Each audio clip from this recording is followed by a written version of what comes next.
Olha, um estudo feito pela Fundação Getúlio Vargas revelou que práticas sustentáveis no agronegócio fazem bem para o planeta e também para a economia brasileira. A pesquisa estimou que o agronegócio sustentável pode trazer mais de 94 bilhões de reais ao PIB do país, isso na próxima década. E é para falar sobre essas descobertas da pesquisa da FGV que a gente conversa agora com o Gustavo Lustosa, que é repórter do AgriFeed, já está aqui comigo. Gustavo, atualiza então para a gente. Faz bem para o meio ambiente, para o ecossistema num geral e para o ecossistema da economia, é isso mesmo? Bom dia, Débora. Bom dia a quem nos assiste na CNN Money. Pois é, a gente fala muito sobre como o agro é um dos motores do PIB nacional, mas esse estudo da FGV, em parceria com o Instituto Equilíbrio e a Agri, mostrou que ele ainda pode até ter mais peso no nosso PIB, a depender aí de certos avanços em certas práticas. O estudo foi chamado aí de potencial econômico das práticas sustentáveis na agricultura pecuária e ele englobou ali que quatro tecnologias, se aumentadas a escala de uso dessas tecnologias, podem justamente chegar nesses 94,8 bilhões de reais por ano no PIB.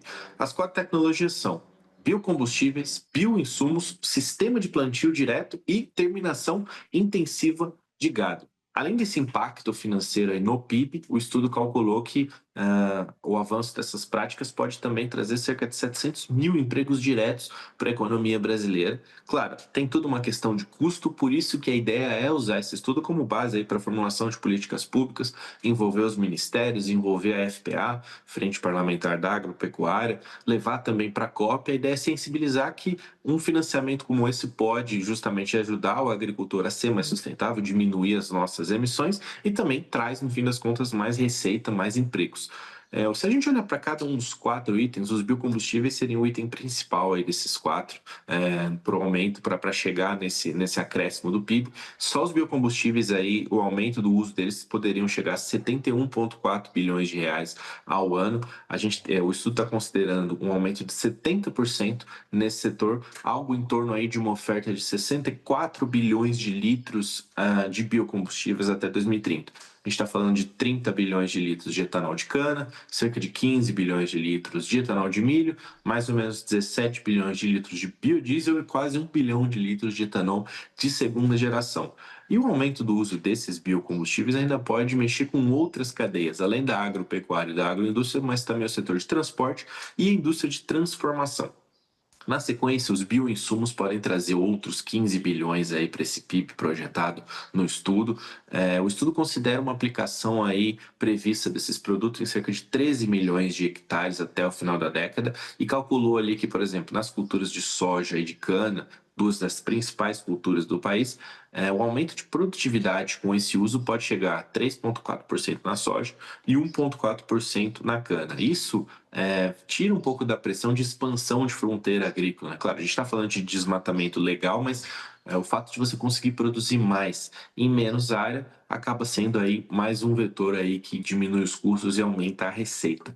Até 2030, esse estudo está considerando, né, no caso da soja, uma produção que vai crescer 51 milhões de toneladas do que a gente tem hoje, para alcançar aí quase 200 milhões de toneladas de soja por ano. Só que esse cenário de expansão também inclui uma expansão das emissões, né? Porque você intensificar essa produção de soja, você vai usar mais insumos, mais químicos, mais fertilizantes, minerais, você acaba também aumentando as emissões. E aí, se a gente chegar de fato a esse patamar de produção de soja, a gente está falando de um aumento na emissão de toneladas de dióxido de carbono equivalente para 9,2 milhões.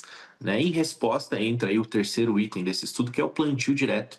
A área total de plantio direto deve crescer, segundo esse estudo, de 10,8 milhões de hectares para 34 milhões de hectares nesse intervalo aí de 5 anos até 2030, e é uma expansão que pode reduzir até 7,4 milhões de toneladas de CO2 equivalente, ou seja, quase compensando justamente o avanço da soja.